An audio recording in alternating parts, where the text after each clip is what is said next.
Coming up on the Sarc Fighter podcast. Because you're used to your food that you love and it gives you comfort. But, it's something kind of an easy change that you can do to make yourself feel so much better.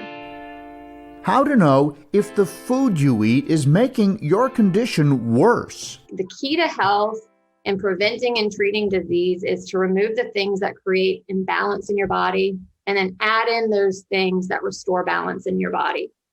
Coming up, Lindsey Norenberg shares how food causes inflammation in your body and shares the secrets to using food to fight back. This is the Sarc Fighter podcast, living with sarcoidosis and other rare diseases. Here's your host, John Carlin.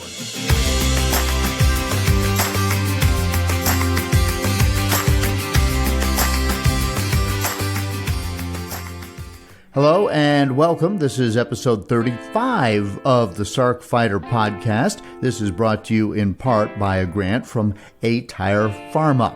I'm your host, John Carlin. Remember, I do this podcast to help my fellow Sarc Fighters find hope. And later in 2021, the effectiveness of a new drug by aTyr Pharma will come into clearer view as clinical trials evolve, and I'm expecting to get some information here in the next couple of months or so, and I'll be sure to keep you updated on that. And I'll be talking a little bit more about Dr. Shukla a little bit later here in the podcast. The official Sarc Fighter song is called Zombie by Mark Steyer, and he plays in a band called the White Hot Lizards in Alberta, Canada, and Mark is also a Sarc Fighter. Hear his story and the reason that he wrote this song and really the story behind the lyrics in episode 12. I think you'll enjoy that. I call this the Sarc Fighter podcast because I'm fighting Sarc, and so are you if you're a caregiver, a patient, a researcher, a physician, no matter who you are. This is a place where all of us in the sarcoidosis space, as it were, can all gather. And I keep hearing, and I hear over and over, that people who have sarcoidosis feel like they are fighting this disease all alone. They have a hard time finding a doctor. They have a hard time with diagnosis. They don't have anybody to talk to. Nobody understands. People tell them, you don't look sick. They don't understand the fatigue. They don't understand how tired you are, the side effects from the drugs. And it's just difficult. And so the Foundation for Sarcoidosis Research is doing its best to sort of repair that, and this podcast is also doing that. So I've heard from a lot of people, thank you for the podcast, because it's given me a place to listen to other people's stories and know that I'm not the only one who is fighting this daggone disease. So that's why I do it. That and trying to just raise awareness and to give people a reason for hope. And today we're going to be talking a lot about a reason for hope as we discuss diet. And I've been talking on the last few episodes about some of the things I'm doing. And today I'll be having my coach, Lindsey, come on, and you will hear directly from her, and she says it all so much better than I can. But that's coming up in just a few minutes. Normally, I do release this podcast every other Monday, and for a little over a year now, we've been able to do that. So I can't promise you it'll always work because I do have a busy schedule, and the people who want to come on the show have a busy schedule. But when we can make it all work, then it works. If you are new to sarcoidosis and you're trying to figure out what it is you have, what's going on in your body, I'm sorry that you're here in this new community, but welcome. And you might want to consider listening to my interview with Dr. Simon Hart back in episode 2. He sort of goes over Sarcoidosis 101 and everything that's going on with it. If you want to know more about me and the backstory to how I got here, my story is in episode 1. If you want to know the backstory as to how the Foundation for Sarcoidosis Research came into being 20 years ago, episode 11 with the founders, Andrea and Redding Wilson. And Andrea is the Sarc Fighter, and she's married to Redding, and he's been a great supporter of hers and the foundation. He's even led the foundation at different times. So It's really an amazing story how this just started with an idea, and now it's grown into the primary way that the sarcoidosis community can fight back and get results. Now, before we get into today's conversation with Lindsey, I just want to go over a couple of things. First of all, don't forget that April is Sarcoidosis Awareness Month, and there are a lot of things going on. No, the last episode that I want to talk about, which I suggest you go back and listen to, even if you're hearing this after April, is with Tricia Shivas from FSR, and we went over everything that is going on with Sarcoidosis Awareness Month, Sarcoidosis Awareness Day, and that's where we have a concentrated effort to get the word out about sarcoidosis, but it doesn't mean that we should stop just because it isn't April anymore. So some of those little things that kind of come and go within April may or may not be of interest to you, but knowing that there are ways that you can continue through your social media or even sharing this podcast that can really just help spread the word about sarcoidosis, I think is very important, because there are so many people out there who don't know about sarcoidosis, including the medical community, and the only way to get more people to take action and to try and find cures or show compassion or understanding or whatever it is that we all need is by shining a light on the disease. And you do that by mentioning it and talking about it and telling people what you have and telling people what you're going through and not being afraid of that. Okay? Now, back to the diet. I've been talking to you about how I am doing something called the Elimination Diet. And the idea is to figure out what causes inflammation in your body. And so probably for almost 2 months now, I've been going without sugar, gluten, or grains, and dairy. And I won't tell you I haven't cheated a couple of times, because I have. Because life gets in the way. You find yourself in what clinicians call a food emergency, where, wow, you're at work and guess what? You didn't have time to pack a bag, and all they have in the vending machine is cashews, but those cashews were cooked in the wrong kind of oil, or there's crackers and they've got flour in them, or whatever. So you have a food emergency. And then the other thing is we've had quite a lot of wonderful things happening in my family. So we've had a gender reveal party for one of my sons and daughter-in-law. We're having a baby soon, and then we had another party for a family member. And when everybody gets together and there's cake and there's cookies and all of that, I try to be good, but it's all out there, and you want to participate. And so this past weekend, I had a big slice of chocolate cake, and oh my God, was it good. I'm just here to tell you that I enjoyed it. And there was a wrap that we had from a local deli, and the wraps were delicious. And one of them was a vegetarian wrap, but the wrap itself was a flour tortilla, and I'm not supposed to be having white flour, but you know what? I did. The world didn't come to an end.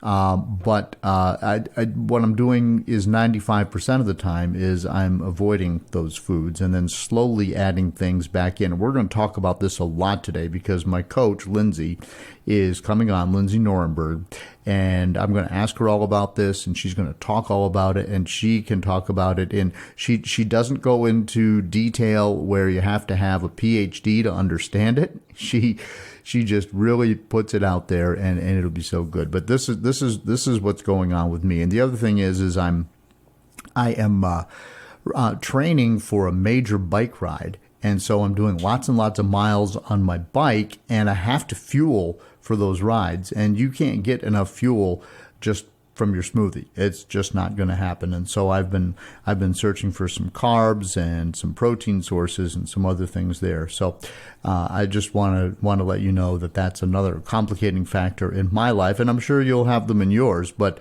at the end of the day, so far, I feel like I have more energy. So I look at whatever my to-do list is for the day, and instead of sort of slogging through it, I've been attacking it a little bit more. And I still haven't gotten to the point where I can definitively say, okay, guess what? Flour really drags me down and causes inflammation. I'm not at that point yet, but I do expect that as I start to add things back in, I will get there. And really, I think I'm still working on establishing that healthy microbiome, which is all the bacteria in your gut. That's where serotonin is generated, and serotonin is what governs your mood. And I would say that I've been happier. I've been able to take things more in stride since I started doing this. I'm taking a probiotic from Just Thrive, which is something that Lindsey herself takes, and she recommended to me. So it's expensive, but I'm paying for it, and I'm doing it, and trying to get everything balanced in my gut. But understanding how badly I have been eating in terms of processed foods and so forth for so long, that's not going to happen overnight. So Lindsey runs Nourish by Lindsey, and she got into eating a clean diet because her husband, Sarc Fighter Ryan Norenberg, who has been here on the podcast with me and had a very severe case of sarcoidosis, where there were times when he wasn't sure if he was even going to make it, has now battled back, and he is living what resembles a normal life. So, and you can listen to Ryan's episode, and I'm not sure exactly which one it is. I want to say it's 27, but if you go back and look through the list of back episodes, look for Ryan Norenberg, and you'll hear his story.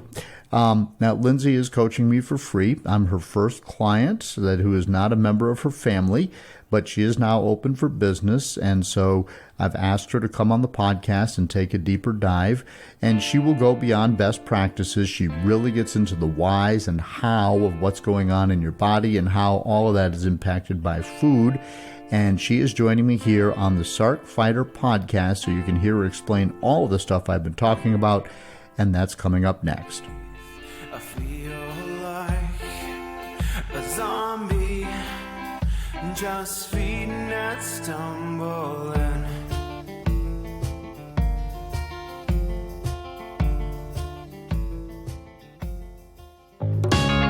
Hi, I hope you're enjoying the Sarc Fighter podcast. You may be wondering, what can I do to help? How can I be a part of the sarcoidosis solution? It's simple. Make a donation to KISS, Kick In to Stop Sarcoidosis.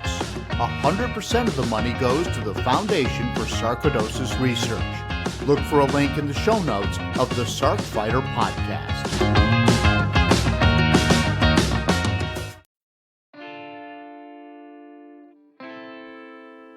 Welcome back to the Sarc Fighter podcast, and joining me now is Lindsey Norenberg, who is an expert on how to eat properly and reduce inflammation in your body. And I use the word expert because she's helping me, and I am taking all of her advice to heart. So Lindsey, welcome to the podcast. Thank you. Thanks for having me. So let's talk a little bit about this. And if people have been listening, they know that I interviewed your husband, Ryan, and that he has really taken this whole process to heart. And he's a Sarc fighter, and you got so involved in helping him that now you've become certified. Tell me a little bit about that backstory. Right. So in 2014, Ryan started to feel bad. I was pregnant with our first child, and he's always been athletic and healthy. And mid-year, he started to just feel terrible. And he felt like he was coming down with the flu, and he was going to go to Brazil. He was going to travel internationally, and he went to the doctor, and they saw that there was something wrong with his heart. And things just started to pile up. When I was 8 months pregnant, he was defibrillated in front of me. He was in the hospital. So thank God, he was at the right place at the right time. But the doctors just didn't know what was going on. And I'm sure, you can listen to his podcast to get all of the details, but it was about a year later that we finally realized that he had sarcoidosis, or he was finally diagnosed with sarcoidosis. And within that year, all I did on my, anytime that I had extra time, I would just research what we could do. He just felt awful. He looked awful. He was able to go to work, but he wasn't really living his life. And I started to focus on nutrition. And as we started to implement things, we had already gone like full organic because I was pregnant. But we started to implement certain things like restricting dairy and restricting gluten, and he started to feel better. And I think as he started to feel better, it just gave us more momentum to keep going. And at the time I was working full time in academia, and I enjoyed my job, but I became so passionate about nutrition and how much it was helping him. And so when I had my second child, I decided not to return after maternity leave and instead focus the year on becoming certified as a holistic nutrition practitioner. And so that's what I've been doing. So since January, I received my certificate, and I've been, just focused on trying to help people, in which I did along the way. So for the past 6 years, as I learned things, I would go to work and tell people or friends who were having issues. I just love to share the knowledge because it's just, it's something within your control, and it's kind of easy. I mean, it can be hard because you're used to your food that you love and it gives you comfort, but it's something kind of an easy change that you can do to make yourself feel so much better. And I just wanted to share it with everyone. Yeah. So you've launched Nourish by Lindsey. Mm-hmm. Is it nourishbylindsey.com? That's the website, and Lindsey is with an E. Right. Okay. Mm-hmm. LINDSEY. Because a lot of people go AY there, but it's EY. Yeah. So, and so that's relatively new. And if people have been listening, they know that I'm now a client of yours, although full disclosure, you're helping me out because you just wanted to help me out. And I appreciate that. But if somebody else wants your services, you are available, and you've launched this business. So we want people to know that if they're interested in what we have to say here.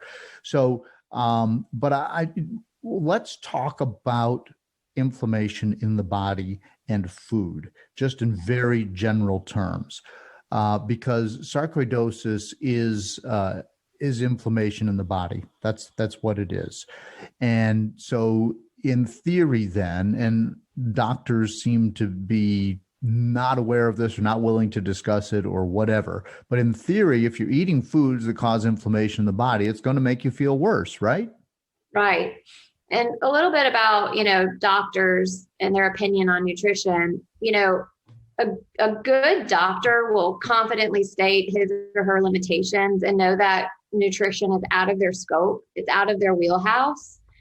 Thankfully with Ryan, he had just the best team. He has the best team of doctors, and they were always willing to be open-minded. But there's a difference between absence of evidence and evidence of absence. So that means that many doctors will say that there's no evidence that nutrition can help, mediate this disease. But that really just means that there's no research behind it, and there's no research being done to prove either way. So there's absence of evidence. It does not mean that there's evidence that nutrition does not work.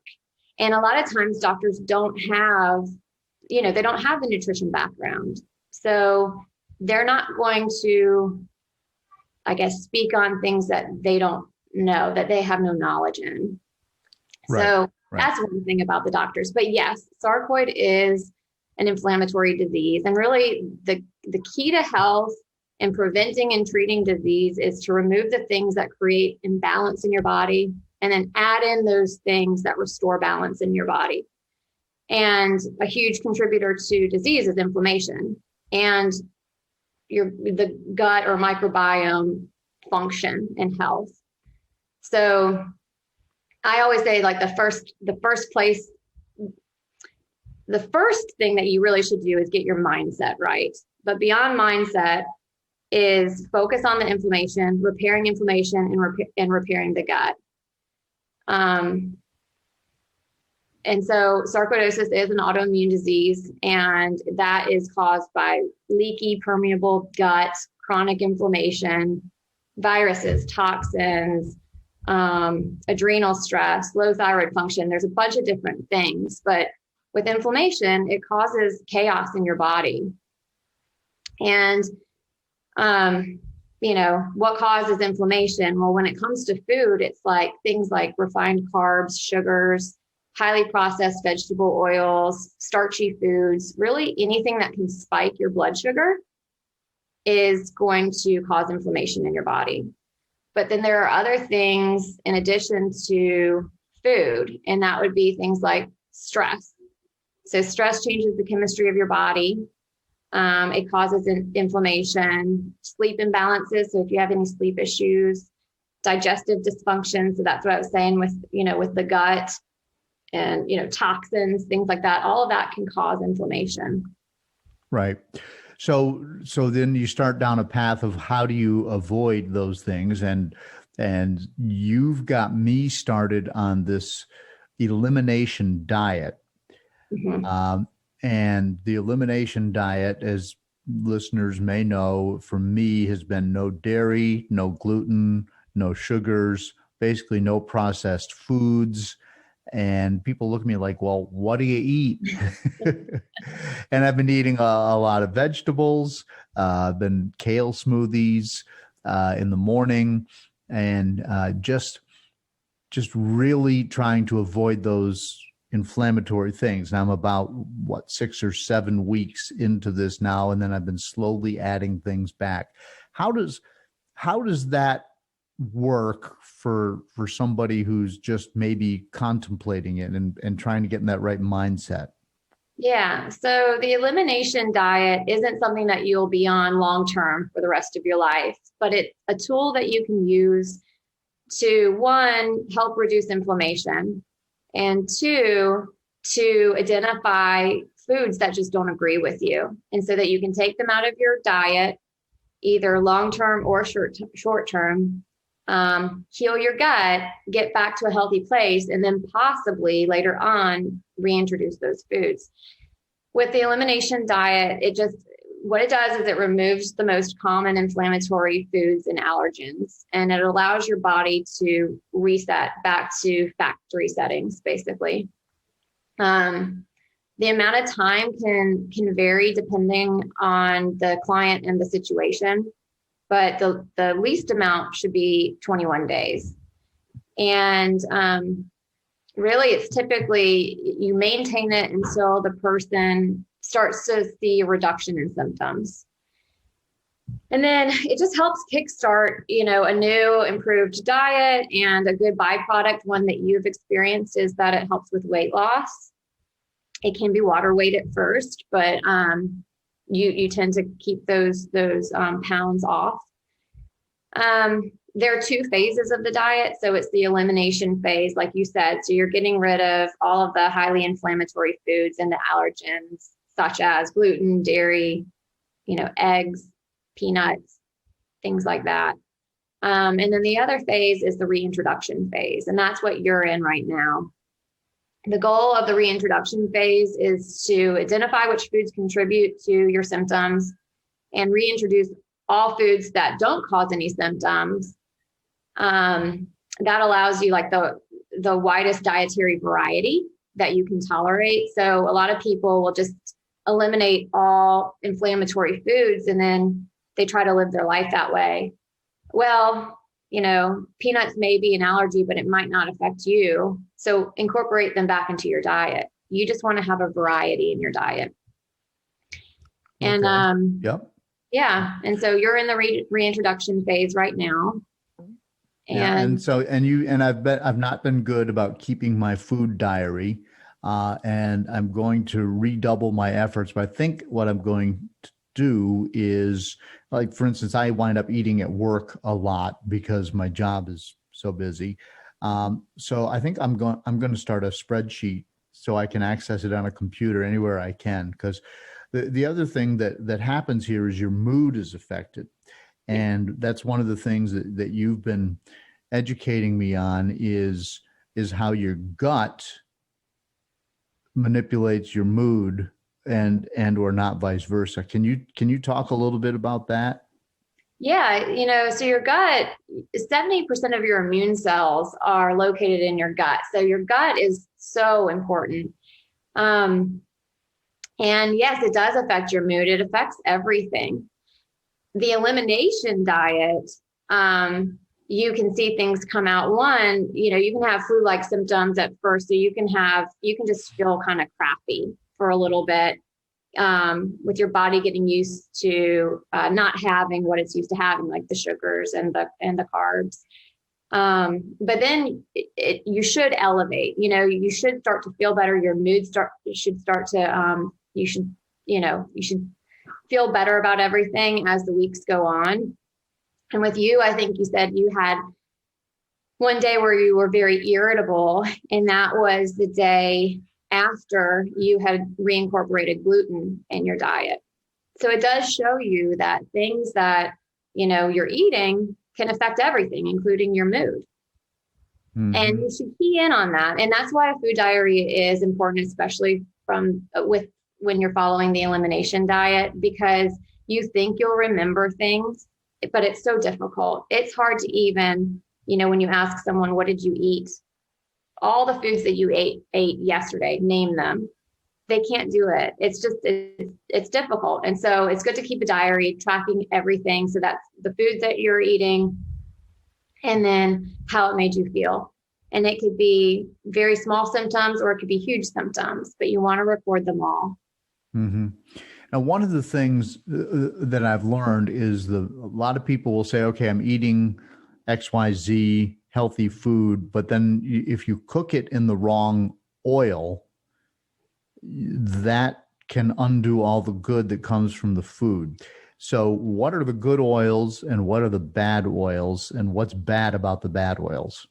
Okay, so good oils, and it all depends on how you're cooking things. It all depends on what you're doing with your food, but good oils can be extra virgin, cold pressed olive oils and avocado oils. You want to make sure that they're in a dark glass, that they're not getting oxidized. Keep them in a cool location. There's also coconut oil.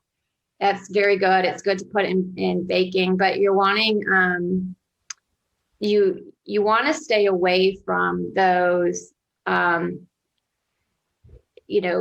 industrial seed and vegetable oils. And that's what a lot of people are using, but they tend to be rancid. They use hexene to extract the oils. That's a chemical. And they're not good for you. They're not good for you. They cause inflammation. You want to stay away from them as much as possible. And so I'm looking for a snack in the little vending room that we have at the TV station, and I'm like, oh, look, cashews, but they're cooked in safflower oil or something like that. And so I'm thinking back, Lindsey said I'm not supposed to have that. So like even those, which would be the healthiest choice I could make compared to all the chips and all the other processed things that's really still not healthy because of that oil, right? Yeah. I mean, there are different levels of healthy, right? So I would say if you're in a food emergency and you have nothing with you and you have your only option is the vending machine, choose those cashews over the chips. But what I would suggest instead is just be a little prepared. So come to work with your, little individual packets of nut butter or, a bag of nuts or a protein shake. Something, where, I'm always hungry at this time. I'm going to try and, be prepared and bring those foods with you that how they were cooked, or that they're raw, that they're the highest quality that you can put in your body. And why wouldn't you want to put the highest quality things in your body, right? Right, exactly. So, all right, so we've kind of gotten the broad overview. We talked about the gut. The other thing you've got me doing is taking a probiotic, and I'm using, I think Just Thrive is the brand that you use personally. Is that right? Yeah. So I'm taking a probiotic every day to try and get that gut balance there. And I don't know, I'm just guessing that I have not yet arrived at that reset myself because, and I've only added back a few things, and that's been occasionally, and then I'm kind of going back to the elimination diet. Although, as you and I have discussed and listeners have heard, I'm sorry to keep repeating that, but I am training for a 100-mile bike ride. And so sometimes I just need to hit myself with a boost of sugar or something because I need the fuel to finish a 50 or 60-mile bike ride in training. So, but other than that, I'm pretty much staying on it, and I'm trying to get my gut to reset. But let's say somebody is listening to this and they've decided, okay, I've had it with my sarcoidosis. I really want to dig in and see if changing my diet can help me feel better. How do they go about it? So I would say, first make sure your mindset is right. So you've got to, wanting to become healthy and then taking the steps to actually do it are two different things. So you want to make sure that you are in that place where you're motivated to do anything. It's going to take sacrifice. The elimination diet is called the elimination diet. You're obviously eliminating certain foods and restricting only for a little bit, but you want to make sure that you are, strong enough. The other thing is that, the standard American diet causes you're addicted, it causes addiction, food addiction. So you have to also realize that, you can't get down if you slip up, and you can't then just let it snowball. So just know that you are actually addicted to something. I think the statistic is sugar is 5 times or 8 times more addictive than cocaine. So you have to know that you are, it goes beyond willpower, right? But so you just have to be, mentally strong, flexible, know that if you have that cookie that you really shouldn't have had, that should not cause a snowball effect, where then you're going to eat that cake and then you're going to eat all these other things. Just know, okay, that cookie, and now I'm going to make a better choice next time. So mindset, I think, is the first thing. The second would be what I was saying about inflammation. So you've got to try and reduce your inflammation. And that is through the food, through stress reduction, sleeping better, movement, things like that. So a holistic nutrition practitioner, we focus a lot on food, but it goes beyond food. We'll look at lifestyle interventions as well. And that, is the sleeping and the community and happiness, but, stress reduction tools, things like that. So so it's inflammation. And then I would say it's restoring the gut. So you want to improve your gut health. Many people have dysbiosis, which is the imbalance of good bacteria to the bad bacteria, which are the pathogenic bacteria. So you have to improve your gut health. And you do that by avoiding things that are damaging your gut lining and the beneficial bacteria. So that's avoiding the inflammatory foods, like we talked about, the sugars, starches, processed foods, artificial chemicals.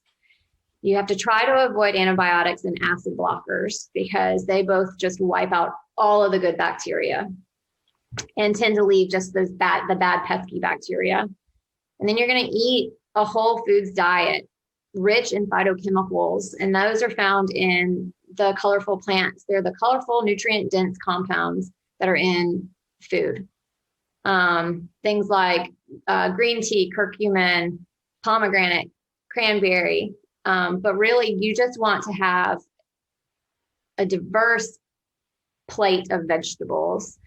Then you might want to add digestive enzymes. If your gut is in dysbiosis, your digestion might be out of whack as well. And digestive enzymes will help you digest, break down your food, but also help you absorb nutrients. And then you're going to repopulate your gut with the right type of bacteria. And the way that you do that is with probiotics, which are the beneficial bacteria. And that's what you were talking about. You want to get on a good probiotic. They say, 50 to 100 billion CFUs is really kind of the range that you want to be in to help people with acute gut issues. And that's like a dosage, right? That's what the pill is. Yes. Yeah. Yeah. And there are several different ones that you can choose from. Be wary of the ones that are just sitting in the grocery store aisle. Probiotics is a huge business. And many times you need to find one from a reputable company and that are still alive. A lot of times they're dead by the time they leave the manufacturing facility. So research that. The little bacteria are dead, and you want them alive, and you want them alive when they arrive in your gut. Exactly. Right. And I did a lot of reading after you got me hooked up with this thing. So, because I'm trying to figure out, it's a little bit expensive, but what's the difference? And then you see the research, and then you talk about dead versus alive, and that makes a big difference. Yeah. So, yeah. Okay. Yep. But you can get probiotics from fermented foods. So that's like kimchi, sauerkraut, even some yogurts. I would say sheep or goat yogurt, miso, tempeh. So there are other ways that you can do it besides just supplementing with probiotics. And then you also would use prebiotics to help with the repopulating your gut. And that's like fertilizer for the beneficial bacteria. And that you can find prebiotics in artichokes, asparagus, and then fiber like acacia fiber, psyllium husk, and even resistant starch with you and I talked about. That's heating and then cooling the starch, whatever it is, like white potatoes or white rice before eating it again. Or before eating it, not again, but right. So you boil your potatoes and then put them in the refrigerator overnight, and then you can heat them up again the next day. But now you've got resistant starch because it's been cooled in the process, and that's easier for the body to handle. Yes, it becomes a prebiotic, and it actually becomes healthy, even though you've heard that white potatoes aren't the best. Well, if you cook them and eat them right away, then that's just starch. But if you do what you just said, where you heat them and immediately cool them, and then you can reheat them, they turn into resistant starch, and then it's actually good for your gut. So there's a lot to this, and I tell you, it's hard to go cold turkey, which is what you had me do. So I just kind of had to rev up and say, all right, next Monday, which I want to say was maybe the 1st of March, right? And now it's April 16th. So I just said, all right, when March begins, here we go. I'm going to do this. You gave me some shopping lists and told me what not to eat, and gave me, thank God for these kale smoothies, because they taste pretty good with the vanilla protein powder. And so I'm getting my sweet tooth checked a little bit, but those get me through a good part of the day. And I can eat a very light lunch and then eat healthy at dinner time. But you have to just stop eating that standard American diet. And of course, I think it's great that the acronym is SAD. So you got to get off the SAD diet and get on with this healthy diet. Tell people how to shop when they go to the supermarket. Which aisles do you go down and which ones do you avoid? Yeah, so hopefully this is becoming more common knowledge, but what you want to do is just really shop around the grocery store, the periphery. So that's where the fresh vegetables are, the meats, some of the dairy. So you're wanting to focus on those. The inner aisles, that's where you're going to find the processed foods. The frozen section can be good if you're getting frozen fruits and vegetables, but you want to try and avoid as much as possible those inner aisles with the processed foods. And you're really trying to, and this it's within the elimination diet, and then it's also after the elimination diet. You're really trying to just fill your cart or fill your plate with as many plants as you can. So a diverse amount of plants, and that is mainly vegetables, but that also includes fruits. So your plate should be 75% non-starchy vegetables. And that's kind of an easy thing to think about. So I have my plate, and what am I going to fill it with? Well, you can fill it with 3 different types of vegetables, and then it could be some fat, and then it can be some protein. And the protein can be, either animal-based or not. But that should be what your plate is comprised of. Vegetables, 75%, and then the rest be healthy fats and a healthy lean protein. Let's talk about healthy lean protein. Chicken is okay, but and beef to a certain extent, but there are certain requirements that you have if people are going to consume those. So it's healthy, right? Okay. So it's different if you're on the elimination diet. The elimination diet normally excludes pork, and some will exclude beef. With you, we didn't exclude beef. It's rare that you have any sort of beef intolerance, but it can occur. But let's just talk just healthy living.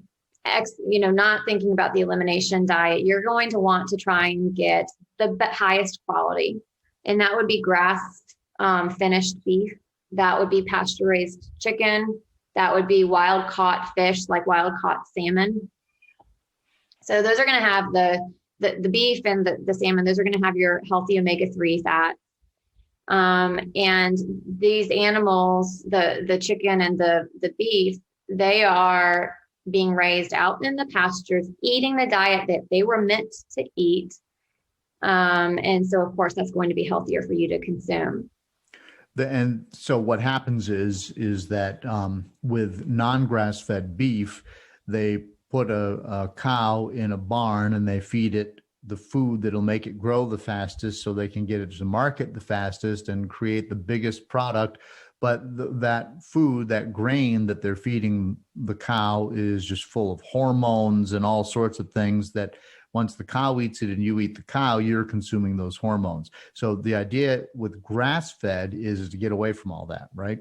Correct. And, even saying put it in a barn, that can make people think, okay, this lovely cow is going into this lovely barn. And maybe they're not eating the right diet, but really in reality, it's feedlots. And if you just Google that and you can see pictures, aerial views of feedlots, it's disgusting to then think, one, it's sad, for the animal, the stress that they're under, but also then it's horrible to think that you're then consuming that meat.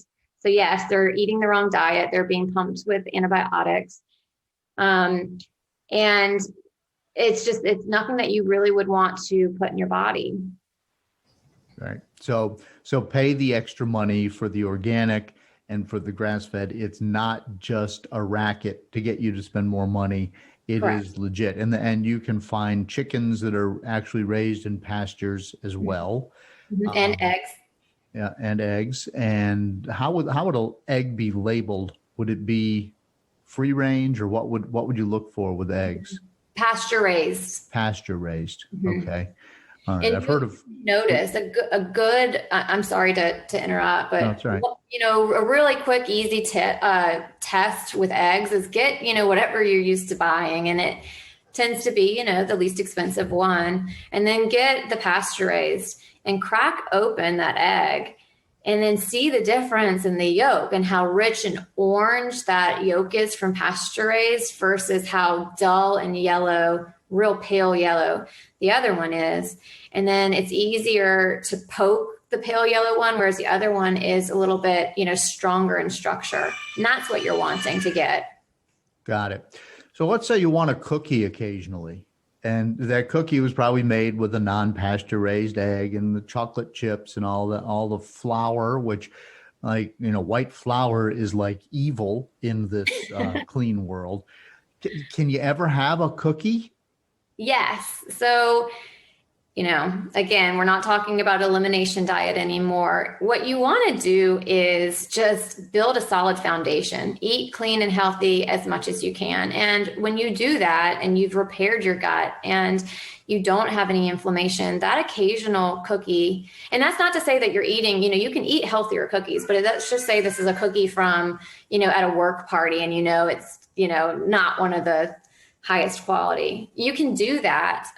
Your body is more able to process it and know what to do with it, and it's not going to cause inflammation, at least the level of inflammation that it would have when your gut is in dysbiosis. But also, like I've told you, is just then be prepared. Couple that cookie, because it's going to spike your blood sugar, with a protein and with a fat. So it'll level out your blood sugar spike. You're going to have that spike in blood sugar, but you're also going to have that craving for sugar right after you've processed that one. And so you want to prevent that from happening, where you're going back to that, wherever it is, the kitchen or the office party, and getting another one. If you eat your protein and your fat with it, then you're going to be better. You're preparing your body to level out its blood sugar and not have those cravings later on. Okay. I mentioned the flour, so I've opened that door. Let's close it a little bit. So if you are not going to use regular old flour, there's almond flour. There are other alternatives. What would you recommend there? So, the flour is just that regular flour is highly processed, and it has gluten in it. And, gluten is something that is inflammatory, and you want to try and avoid it if you can. But yeah, the alternatives that I prefer are not the gluten-free blends of flours, but it's the grain-free options. And my go-to is mainly almond flour. And I will occasionally use coconut flour as well. Those are grain-free. Yes, they have carbs. They will increase your blood sugar a bit, but not nearly as bad as before.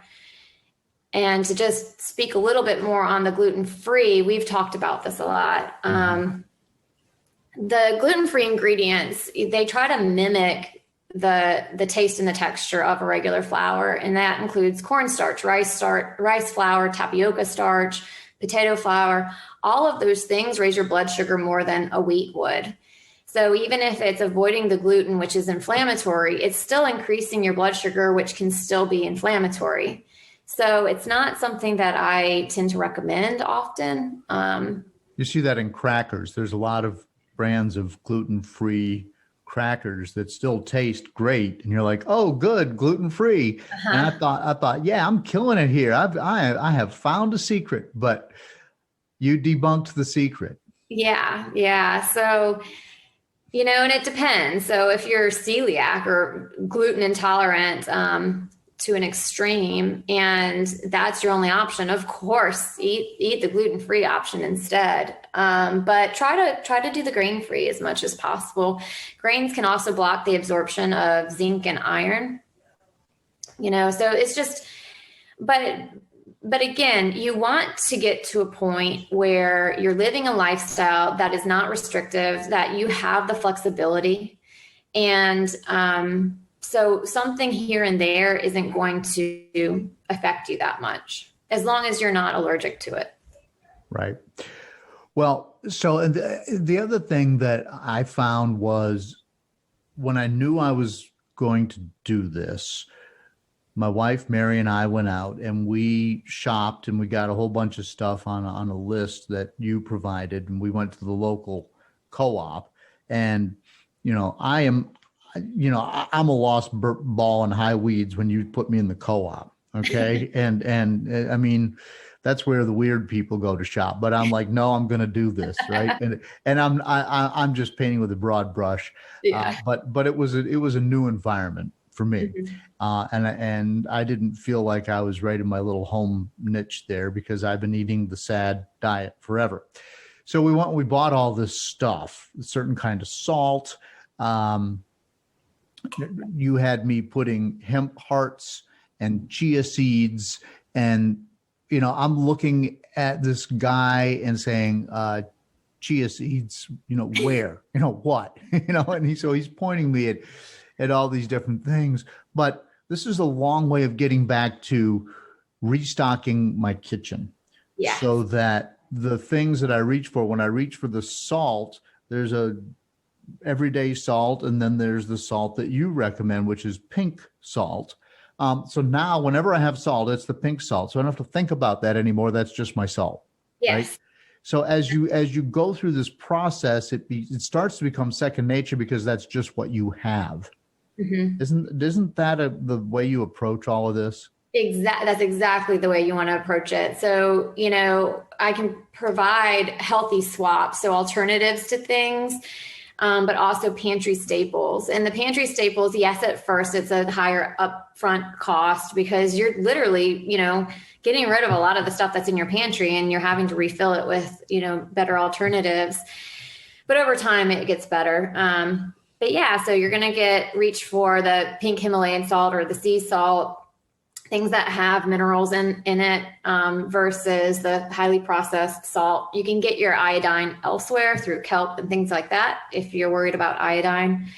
But the flours, like we talked about, have the almond flours for your pancakes instead of pancake mix. Or, if you're going to go down the sugar, have pure maple syrup versus the high fructose corn syrup that's in the majority of the pancake syrups that are on the shelves. So yeah, then you're just going to grab those things. And same with the oils. You're going to grab your avocado oils. You're going to grab your olive oils versus any of the other industrial seed or vegetable oils. And it becomes something that is natural to you. And that's where I want people to get to is you're living this healthy lifestyle. You're not even having to think about it. And you can probably attest, like right now you're thinking about it a lot because, well, one, you're going through the elimination diet and it is a little difficult, but you're also changing your habits and that takes time. And that's part of what I want to help with is helping you go through that transition of changing these habits, but where then at a certain point, you're able to do it on your own and you're not having to think about it anymore. And that kind of, relates to what we talked about with your taste buds. A lot of people crave sugar and they're craving these certain things that they've been used to eating before. And it takes time to curb cravings, but there are things that you can do to do that. And eventually your taste buds are going to change and you're not really going to want those unhealthy snacks or the cupcakes or, whatever it is anymore. Right. Well, it's they'll affect you in ways, oh gosh, this isn't good for me. Right.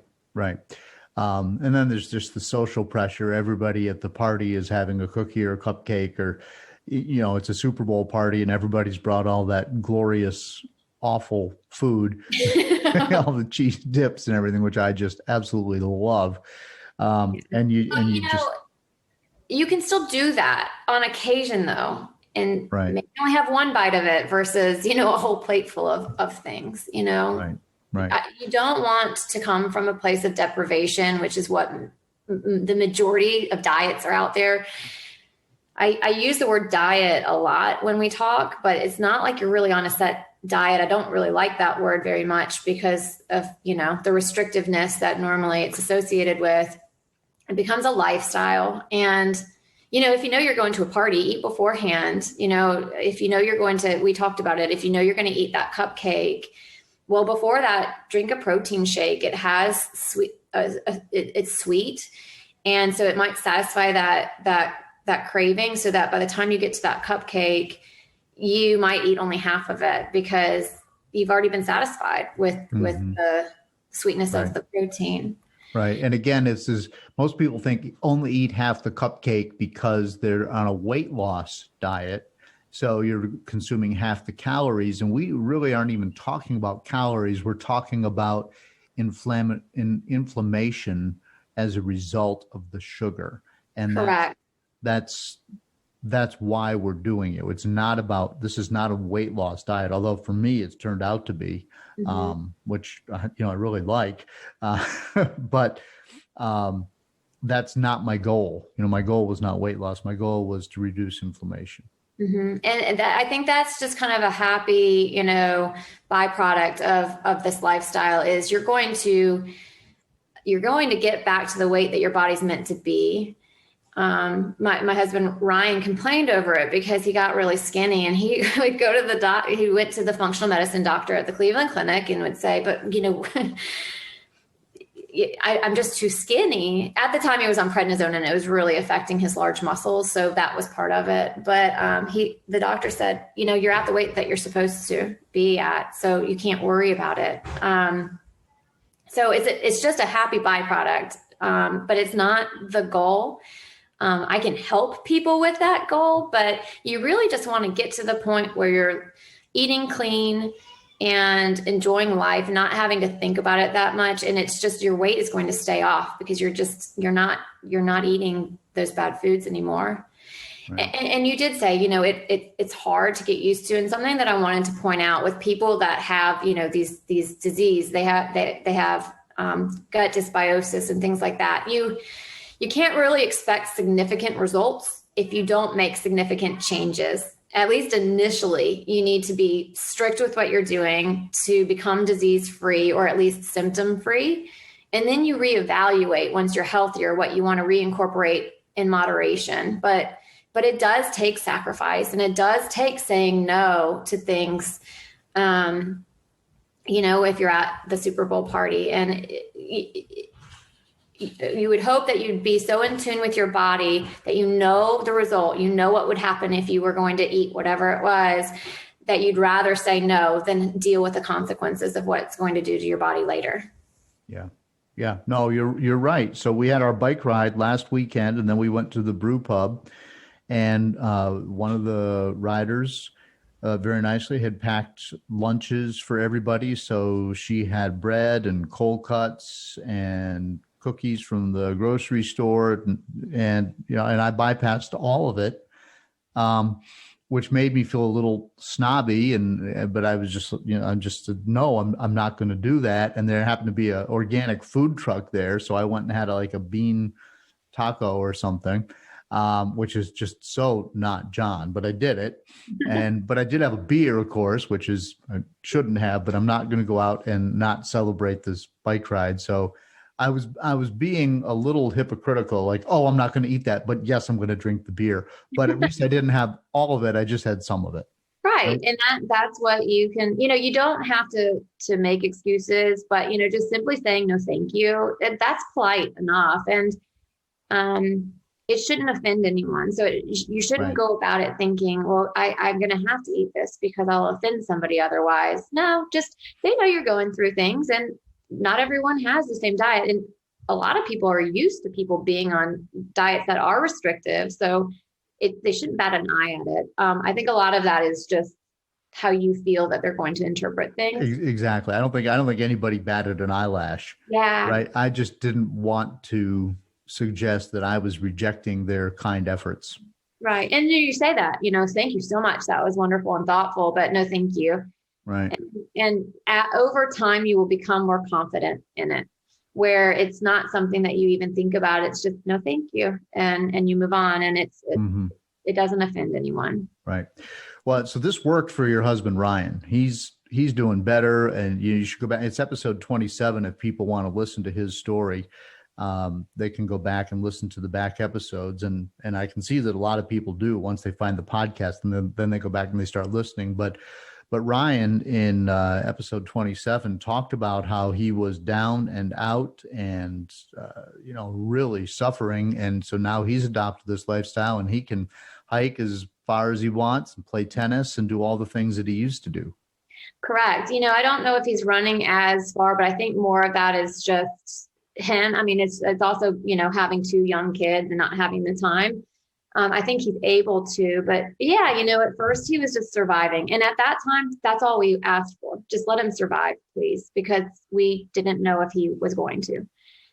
But then I got to a point where I, would start thinking, no, I want him to thrive again, because it was doing so much to him mentally. It's a drain thinking, you could be hopeless or just you fall into depression. And that's basically what happened to him. And I thought, I want him to thrive. And in order to do that, I wanted to take his health into our control. And I realized that it really was in our control. And these are all of the things, everything that I talked about, you can do on your own. You don't need a doctor. It's great if you go to a functional medicine doctor. They can order tests. There are certain tools that they use that might not be available to you, but the bulk of this can be done. And it's liberating, in a way. And you should see results fairly quickly.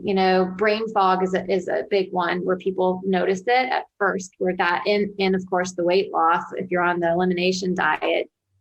But those are, two common things that result from this healthy eating right away that people notice. And he got to the point where he was thriving, and he still is. And, it made us confident enough to have another child. And we are living with this disease. Of course, it's, dormant or in remission right now. Now it's just the effects of what it did to his organs, his heart and his lungs mainly. But we really attribute a lot of that to the way he's living his life now. And that's with the diet that he's eating. And it's also with stress reduction tools and movement. That's a major one. Even if you, when he was at his worst, he still would wake up just because he was just so motivated to survive this. He would wake up early in the morning and walk. And that's all he could do. But that was fine. He was just moving. And it does so much to you mentally and physically, just trying to move a little bit each day. Mm-hmm. But yeah, it did work for him. And it's so powerful. It really is. Yeah. And this is not, we're not suggesting that this diet has cured his sarcoidosis or anything, because nobody knows what causes sarcoidosis. Nobody knows what the cure is. And we are certainly not saying that sarcoidosis is caused by the SAD diet. All we know is that sarcoidosis causes inflammation, and the wrong food can cause inflammation. If we can take half of that away or some of it away, then you're going to feel better, and you're going to have a better opportunity to live your best life. That's exactly right. And, I want to help people get to a healthier place and a healthier version of themselves, but there's no guarantee that you'll be disease-free. However, your body will be much better positioned to fight disease. And with the diet and lifestyle interventions, you most definitely would have an improved quality of life and a reduction in your symptom burden. And so that in itself, so if you do have a flare up, you're going to be better prepared that next time. And hopefully it will just remain dormant forever, but you don't know that. And there, like I said, there's no guarantee, but you're going to be in a much better place if you follow the healthier lifestyle. So if a listener wants to reach out to you and have you become their official coach, how does that work? They could go on my website, nourishedbylindsey.com, and my email is there, which is just nourishedbylindsey@gmail.com. There's also a form that you can fill out and submit just straight on the website, and I'll receive it and be in contact with you. But, holistic nutrition practitioners and functional medicine practitioners, they're there to help support you. So it can be overwhelming, and we understand that. Like I said, these things are simple and they're within your control, but it might be a lot to take and a lot to take on yourself. So we just help you through the process in getting better through that transition. And then we give you tips and tricks and things that you can do, supplements to take and tools that you can use to really get to the bottom of your symptoms and try and help you. And as I said to you, it's just forming those healthy habits, and we can help you make those long lasting habits that beyond the elimination diet and beyond working with anyone you'll have for the rest of your life. And it helps when life happens and something, you do crash because you have a lot of stress in your life and you do just eat, just a bad meal or a bad day of eating. You don't just, like I said before, snowball. You pick yourself back up and you know your habits, and you just move on and eat healthier the next day. Yep. Well, okay. So and I know, because you and I have been meeting every 2 weeks via Zoom. You're in Florida and I'm in Virginia. And, every time we meet, I have so many questions. And these are, you just can't do it with common sense only. You really need some specific answers. And so I want to thank you for kind of giving me that guidance and not being afraid to throw a brand name out there. It's not a brand name that helps you in any way. It's just, if you go to the co-op and you need, hemp hearts, or whatever, to know that that's what I'm looking for. So, Lindsey, thank you so much for joining me today. Thank you. I feel like a zombie, just feeding and stumbling. Thank you so much to Lindsey. And don't forget, April is Sarcoidosis Awareness Month. I want to let you know I'll be hosting a town hall on April 27th on the effects of prednisone in your body, since that is the first line of defense against sarcoidosis. North of 90% of all Sarc patients are prescribed prednisone right out of the gate. But it does have some pretty significant side effects for most people, me included. And I'm doing that with FSR. I'll put a link in the show notes so you can register to attend this. And eventually, I believe the plan is to take the audio portion of that and also put here on the podcast as a special edition. Those details haven't been worked out yet. But joining me, I'll be the moderator, and then Jessica Reed will be one of the panelists. She's a sarcoidosis patient navigator and an 18-year neurosarc survivor, and she's a registered nurse and family nurse practitioner, and she has a long list of medical credentials that continues to grow to this day. Also, we'll have on Dr. Elliot Krauser, who's the Foundation of Sarcoidosis Research Scientific Advisory Board Chairman. He's got 31 years of medical experience. He's a professor of medicine at Ohio State, and he specializes in pulmonary and critical care medicine. So Dr. Krauser is going to be talking a lot about how prednisone affects your body. And then also what I believe is a familiar name here, and I've already mentioned him once in the podcast today, Dr. Sanjay Shukla, who is the president and CEO at aTyr Pharma. And he's also serving on the board of directors there since November 2017. And they're working on a new drug, as I mentioned earlier in the podcast, that might be what they call a steroid-sparing drug. So instead of everybody having to grit their teeth and deal with all the effects of prednisone, which are unbelievable, whether it's mood, whether it's diabetes, blood sugar, increased weight gain beyond what you would normally expect. If we could spare people that with a different drug, then aTyr, may have something for us down the road. But at any rate, Dr. Shukla will be the third panelist. And as I said, FSR has surveyed its membership, and the number of people who've experienced that weight gain, irritability, increased blood sugar, and diabetes it's phenomenal. So we're going to take a look at this with this town hall, and FSR has asked me to moderate that. I do a fair amount of this type of thing normally because of my job as a television news anchor, political debates and that sort of thing. But I've moderated any number of different things over the years, and with Zoom during the pandemic, I've moderated some other things as well, including a bunch of stuff for nonprofits. So it's something that I enjoy doing, and so we'll be looking all at the effects of prednisone and what people can do, and I'm sure Jessica will talk about it both from patient perspective as a Sarc warrior and from the medical perspective, because she's also a family nurse practitioner, and Dr. Krauser will have the medical view, and I think Sanjay's going to chime in with what he knows about how their new drug, I believe it's called aTyr 1928. Maybe it'll have a catchier name if it passes clinical trials. But at any rate, we'll be talking all about those things. So in the meantime, if you have a thought about this podcast, or you would like to maybe be on the podcast, send me an email, carlinagency@gmail.com. It's in the show notes. Follow The Sarc Fighter on Instagram and Sarc Fighter on Facebook.